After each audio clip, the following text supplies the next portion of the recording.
Hi welcome back to my channel. പുതിയൊരു വീഡിയോയിലേക്ക് സ്വാഗതം. ഇന്ന് നോക്കുന്നത് ഒരു റിലേഷൻഷിപ്പ് റീഡിംഗ് ആണ്. നിങ്ങളുടെ കൂടെയുള്ള വ്യക്തി അല്ലെങ്കിൽ നിങ്ങളുടെ റിലേഷൻ ഒരു ട്വിൻ ഫ്ലെയിം എനർജി ആണോ എന്നുള്ളതാണ് നോക്കുന്നത്. അപ്പോൾ ആദ്യമായിട്ട് ട്വിൻ ഫ്ലെയിം അറിയാത്തവർക്ക് ഞാൻ കുറച്ച് പറയാം. ട്വിൻ ഫ്ലെയിം എന്ന് പറയുന്നത് ഒരേ സോള് സ്പ്ലിറ്റായിട്ട് രണ്ട് ബോഡിയിൽ പ്രവേശിക്കുന്നതാണ് ട്വിൻ ഫ്ലെയിം എന്ന് പറയുന്നത്. പലർക്കും സോൾമേറ്റും ട്വിൻ ഫ്ലെയിമും തമ്മിലൊരു കൺഫ്യൂഷൻ ഉണ്ടാകാറുണ്ട്. സോൾമേറ്റ് എന്ന് പറയുമ്പോൾ രണ്ട് വ്യക്തികളാണ്, രണ്ട് സോളാണ്. ട്വിൻ ഫ്ലെയിമിൽ ഒരേ സോള് സ്പ്ലിറ്റായിട്ട് രണ്ട് പേഴ്സണിൽ പോകുന്നു എന്നാണ് അർത്ഥം. മൂന്നാമതുള്ളത് ഒരു കാർമിക് പാർട്ട്ണർ എന്നുള്ളൊരിതാണ്. കാർമിക് പാർട്ട്ണർ എന്ന് പറയുമ്പോൾ നമ്മുടെ പാസ്റ്റ് ലൈഫിൽ ഉണ്ടായിരുന്ന എന്തെങ്കിലും കർമ്മങ്ങൾ പൂർത്തിയാക്കാതെ വരുമ്പോൾ ഈ ഒരു ലൈഫിൽ നിങ്ങൾക്ക് ആ ഒരു ലെസൺസ് പഠിക്കേണ്ടതായ ലെസൺസ് പറഞ്ഞു തരാൻ വരുന്ന വ്യക്തികളായിരിക്കും കാർമിക് പാർട്ട്ണർ എന്ന് പറയുന്നത്. അപ്പോൾ കാർമിക് പാർട്ട്ണറിൽ മേ ബി അവരുടെ ആ ഒരു സൈക്കിൾ കംപ്ലീറ്റ് ചെയ്യുമ്പോൾ ചിലപ്പോൾ സെപ്പറേഷൻ പോലെയോ നോ കോണ്ടാക്ട് സിറ്റുവേഷനിലൊക്കെ പോകാനുള്ള സാധ്യതയുണ്ട്. ട്വിൻ ഫ്ലെയിമിൽ ഒരുപാട് തവണ നിങ്ങൾ സെപ്പറേറ്റ് ആകുന്നുണ്ടാകാം, പക്ഷെ വീണ്ടും ഒരു റീയൂണിയൻ ആകുന്നു, വീണ്ടും പ്രശ്നങ്ങളാകുന്നു, സ്പ്ലിറ്റ് ആകുന്നു. അങ്ങനെ ഒരു പാറ്റേൺ ആയിരിക്കണം ട്വിൻ ഫ്ലെയിമിൽ ഫോളോ ആയിട്ട് വരുന്നത്. ഓക്കെ, അപ്പോൾ എന്തായാലും റീഡിംഗ് സ്റ്റാർട്ട് ചെയ്യാം. ഇതൊരു ജനറൽ റീഡിംഗ് ആണ്. നിങ്ങളുടെ എനർജി, നിങ്ങളുടെ സിറ്റുവേഷൻസ് നോക്കുക, റെസനേറ്റ് ചെയ്യുന്ന കാര്യങ്ങൾ മാത്രം സ്വീകരിക്കുക. ഫോഴ്സ്ഫുള്ളി റെസനേറ്റ് ചെയ്യാതിരിക്കുക, കാരണം ഇതിൽ പറയുന്ന എല്ലാ കാര്യങ്ങളും നിങ്ങളുമായിട്ട് റെസനേറ്റ് ചെയ്യണമെന്നില്ല. ഓക്കെ, നമുക്ക് റീഡിംഗ് സ്റ്റാർട്ട് ചെയ്യാം. നിങ്ങളുടെ റിലേഷൻ്റെ ഒരു നേച്ചർ എന്ന് പറയുന്നത് ഇപ്പോഴൊരു ടെൻഡർനെസ് ആയിട്ടുള്ളൊരു റിലേഷനായിട്ടാണ് കാണുന്നത്. ഒരു മെച്യൂർഡ് ലെവലിലേക്ക് ആ കാര്യങ്ങൾ പോയിട്ടില്ല. ഒരു സ്പിരിച്വൽ ഗ്രോത്ത് നിങ്ങൾക്ക് തരാനായിട്ട്, അതുപോലെ ലൈഫിലെ പല ക്ലാരിറ്റികൾ കൊണ്ടുവരാൻ തന്നെയാണ് ഈ റിലേഷൻ വന്നിരിക്കുന്നത്, അല്ലെങ്കിൽ ഒരു പേഴ്സൺ നിങ്ങളുടെ ലൈഫിലേക്ക് വന്നിരിക്കുന്നതായിട്ട് കാണുന്നത്. അതേസമയം ഈ റിലേഷൻഷിപ്പിൽ ചിലപ്പോൾ ഒരു വ്യക്തി അതോറിറ്റീവായിട്ട് തോന്നുന്ന പോലെയോ അല്ലെങ്കിൽ പെരുമാറുന്ന പോലെയോ ചില കാര്യങ്ങളൊരു പിടിവാശി വിട്ടുകൊടുക്കാത്ത പ്രകൃതമൊക്കെ ഏതെങ്കിലും ഒരു പാർട്ട്ണറുടെ ഭാഗത്തു നിന്ന് ഉണ്ടാകാനുള്ളൊരു സാധ്യതയുണ്ട്. പക്ഷെ നിങ്ങൾ രണ്ടുപേരും ഒരേപോലെ ഈ ഒരു ഇതിനേക്ക് ഒരു സ്റ്റേബിളായിട്ട് കണക്കാക്കപ്പെടുന്ന ഒരു റിലേഷനായിട്ടാണ് ഇവിടെ കാണുന്നത്. ഓക്കെ, പക്ഷേ അതൊരുപാട് ഒരു ടെൻഡറായിട്ടുള്ള റിലേഷനാണ്.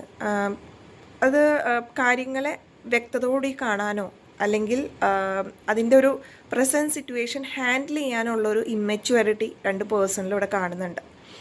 ഓക്കെ, അതേപോലെ തന്നെ നിങ്ങളുടെ ഈ ഒരു റിലേഷൻഷിപ്പിൽ ഒരുപാട് ഈഗോ ബാറ്റിൽസ് ഉണ്ടാകുന്നുണ്ട്. പലപ്പോഴും പല കാര്യങ്ങൾക്കും ജയിച്ച് നിൽക്കണം എന്നുള്ളൊരു കർക്കശമായ ഒരു തീരുമാനങ്ങൾ ഏതെങ്കിലും വ്യക്തികൾ അല്ലെങ്കിൽ നിങ്ങൾ രണ്ട് വ്യക്തികളും ഇവിടെ കാണിക്കുന്നതായിട്ട് ഇവിടെ വ്യക്തമാണ്.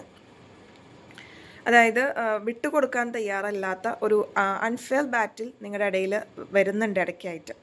അത് ചെറിയ ചെറിയ നിസ്സാരമായ കാര്യങ്ങൾക്ക് ഒരുപാട് പ്രശ്നങ്ങളിലേക്ക് നീങ്ങാനും, അത് ചെറിയ കാര്യം അവിടെ പറഞ്ഞു തീർക്കേണ്ടതായിരിക്കും, പക്ഷെ അതിൻ്റെ അപ്പുറം നമുക്കുള്ള വേദനകൾ അല്ലെങ്കിൽ നമ്മുടെ ആ ഒരു മുറിവുകളെ വീണ്ടും ഓർമ്മിപ്പിക്കുന്ന ഒരു പാറ്റേൺ ആയിരിക്കും ഈ പേഴ്സൺസ് ഫോളോ ചെയ്യുന്നത്, അല്ലെങ്കിൽ ഇവരുടെ റിലേഷൻഷിപ്പ് ഉണ്ടാകുന്നത്. അതായത് നിങ്ങളായിരിക്കാം നിങ്ങളുടെ പാർട്ട്ണർ ഈ ഒരു നേച്ചറിലായിരിക്കാം ബിഹേവ് ചെയ്യുന്നത്. അത് ഒരു കണക്കിന് നിങ്ങൾക്ക് കുറച്ചും കൂടി ലെസൺസ് തരാനാണ് ഈ ഒരു പാറ്റേൺ ഫോളോ ആകുന്നത്. അതായത് ഇമോഷണൽ സ്ട്രഗിളിനെ എങ്ങനെ ഓവർകം ചെയ്യാം, അല്ലെങ്കിൽ നമ്മൾ ആ ഒരു സിറ്റുവേഷനിൽ എങ്ങനെ പൊട്ടിത്തെറിക്കുക എന്നുള്ളൊരു ആറ്റിറ്റ്യൂഡ് അല്ലാതെ അതിന് സമാധാനപരമായിട്ട് എങ്ങനെ പോകാം എന്നുള്ളൊരു ചെറിയൊരു കാർമിക് പാറ്റേൺ കൂടി ഈ ഒരു റിലേഷൻഷിപ്പിൽ കാണുന്നുണ്ട്. ഓക്കെ, വൈകാരികമായിട്ടുള്ളൊരു ഗ്രോത്ത് തന്നെയാണ് ഈ ഒരു റിലേഷൻഷിപ്പിൽ കൂടുതലായിട്ട് പഠിക്കാനായിട്ട് ഇവിടെ യൂണിവേഴ്സ് തന്നിരിക്കുന്ന ഒരു ലെസൺ, അല്ലെങ്കിൽ ഒരു എനർജി വന്നിരിക്കുന്നത് നിങ്ങൾ രണ്ടുപേരിലും. വൈകാരികമായിട്ട് വളരെ ഉയർന്ന നിലയിലേക്ക്, അല്ലെങ്കിൽ നമ്മൾ എന്തെങ്കിലും ഒരു കാരണം പറഞ്ഞാൽ അല്ലെങ്കിൽ എന്തെങ്കിലും ഒരു കാര്യം ഒരു വ്യക്തി പറയുമ്പോൾ നമ്മൾക്കത് സ്വീകരിക്കാൻ പറ്റാത്ത കാര്യമാണെങ്കിൽ നമ്മൾ അതിനെ ഇഗ്നോർ ചെയ്യുന്നു, അല്ലെങ്കിൽ അതിനെ ഒരുപാട് ഒച്ചത്തിൽ സംസാരിക്കുന്നു, അല്ലെങ്കിൽ അതിനുപരി എന്താ പറയുക റിയാക്റ്റീവ് മോഡിൽ പോയിട്ട് നമ്മൾ അപ്രോച്ച് ചെയ്യുന്ന ഒരു ആൾക്കാരായിരിക്കണം. അപ്പോൾ ആ ഒരു കാര്യത്തിൽ ഒരു ബാലൻസ് കൊണ്ടുവരിക എന്നുള്ളത് തന്നെയാണ് ഈ റിലേഷൻഷിപ്പിൻ്റെ ഒരു അടിത്തറയായിട്ട് കാണുന്നത്. പക്ഷേ ഇതിൽ അതേസമയം കാർമിക് പാറ്റേൺസ് കൂടി കാണുന്നുണ്ട്. ചെറിയ ചെറിയ കാർമിക് ആയിട്ടുള്ള കാര്യങ്ങൾ കൂടി ഈ റിലേഷൻഷിപ്പിൽ കാണുന്നുണ്ട്. മെയിൻ ഈ ഒരു ഹയർ സെൽഫ് നിങ്ങൾക്ക് തരുന്ന ഒരു ഗൈഡൻസ് അല്ലെങ്കിൽ തരുന്ന ഒരു അഡ്വൈസ് എന്ന് പറയുന്നത്, നമ്മുടെ ഒരുപാട് തോട്ട്സ് ഉണ്ട്, ഫിയേഴ്സ് ഉണ്ട്. നമ്മൾ ചിലപ്പോൾ സൊസൈറ്റി ആയിരിക്കാം, ചിലപ്പോൾ നിങ്ങൾ തന്നെ നിങ്ങളുടെ രണ്ടുപേരുടെ തന്നെ പല ലിമിറ്റിംഗ് ബിലീഫ്സ് ഇവിടെ കാണുന്നുണ്ട്. അതിനെ ബ്രേക്ക് ചെയ്യുക എന്നുള്ളൊരു ഉദ്ദേശം തന്നെയാണ് ഈ റിലേഷൻഷിപ്പിനെ കാണുന്നത്.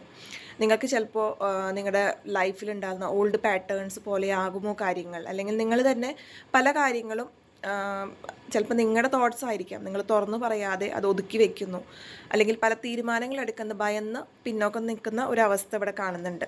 അപ്പോൾ അതെല്ലാം ഓവർകം ചെയ്യുക എന്നുള്ളൊരു ഉദ്ദേശത്തിൽ തന്നെയാണ് ഈ ഒരു പേഴ്സൺ നിങ്ങളുടെ ലൈഫിൽ വന്നിരിക്കുന്നത്, അല്ലെങ്കിൽ നിങ്ങളുടെ റിലേഷൻഷിപ്പിൻ്റെ ഒരു ഉദ്ദേശം എന്ന് പറയുന്നത്. ഇതിൽ പല എന്തായാലും സ്ട്രഗിൾസും കോൺഫ്ലിക്ട്സും ഒക്കെ ഈ റിലേഷൻഷിപ്പിൽ ഒരുപാട് വരുന്നുണ്ട്.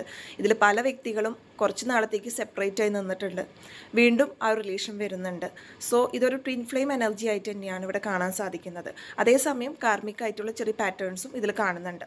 ഓക്കെ, അപ്പോൾ ഈ ഒരു സെപ്പറേറ്റഡ് ആയിട്ട് നിൽക്കുന്ന, അത് ഒരു ദിവസമായിക്കോട്ടെ ഒരു മാസമായിരിക്കോട്ടെ, നിങ്ങൾക്ക് ആ ഒരു ടൈമിലാണ് നിങ്ങൾ ചെയ്ത പല കാര്യങ്ങളിലെ തെറ്റുകളും അല്ലെങ്കിൽ ഒരു ധാരണ നിങ്ങൾക്ക് വരുന്നത്.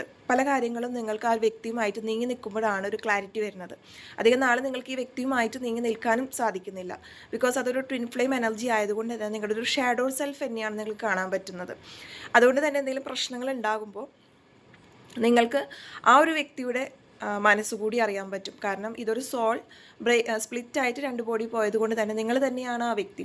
അപ്പോൾ നിങ്ങൾക്ക് പല സാഹചര്യങ്ങൾ നിങ്ങൾക്ക് മനസ്സിലാക്കാൻ പറ്റുന്നുണ്ട് ആ വ്യക്തിയുടെ. പക്ഷേ എങ്കിൽ കൂടി ചെറിയ കാര്യങ്ങൾക്ക്, നിസ്സാര കാര്യങ്ങൾ ഒരുപാട് പൊട്ടിത്തെറികൾ വരുന്നുണ്ട്. അത് വരുന്നതിൻ്റെ ഉദ്ദേശം എന്ന് പറയുന്നത് നിങ്ങൾ വൈകാരികമായിട്ടൊരു മെച്യൂരിറ്റി ലെവലിൽ പോകുക എന്നുള്ള ഉദ്ദേശത്തോടുകൂടി തന്നെയാണ്. ഈ റിലേഷൻഷിപ്പിൻ്റെ പർപ്പസ് എന്നും അല്ലെങ്കിൽ നേച്ചർ എന്ന് പറയുന്നതും നിങ്ങൾക്കൊരു സ്പിരിച്വൽ അവേക്കനിങ് തരാനും, അതുപോലെ നിങ്ങൾ എന്തെങ്കിലും കാർമിക് ആയിട്ടുള്ള എന്തെങ്കിലും കാര്യങ്ങളുണ്ടെങ്കിൽ അതിൻ്റെ സൈക്കിള് അവസാനിപ്പിക്കുക എന്നുള്ളൊരു ഉദ്ദേശത്തിൽ തന്നെയാണ് ഈ റിലേഷൻഷിപ്പ് മുന്നോട്ട് വന്നിരിക്കുന്നത്, അല്ലെങ്കിൽ ആ ഒരു പേഴ്സൺ എൻട്രി ചെയ്തിരിക്കുന്നത് നിങ്ങളുടെ ലൈഫിൽ. അപ്പോൾ ഇതൊക്കെയാണ് ഇന്നത്തെ റീഡിംഗ്. ഈ ഒരു റീഡിങ്ങിൽ പറഞ്ഞ കാര്യങ്ങൾ നിങ്ങളുടെ ലൈഫുമായിട്ട് റെസനേറ്റ് ചെയ്തിട്ടുണ്ടെങ്കിൽ തീർച്ചയായിട്ടും കമൻറ്റ് സെക്ഷനിൽ രേഖപ്പെടുത്താൻ മറക്കരുത്.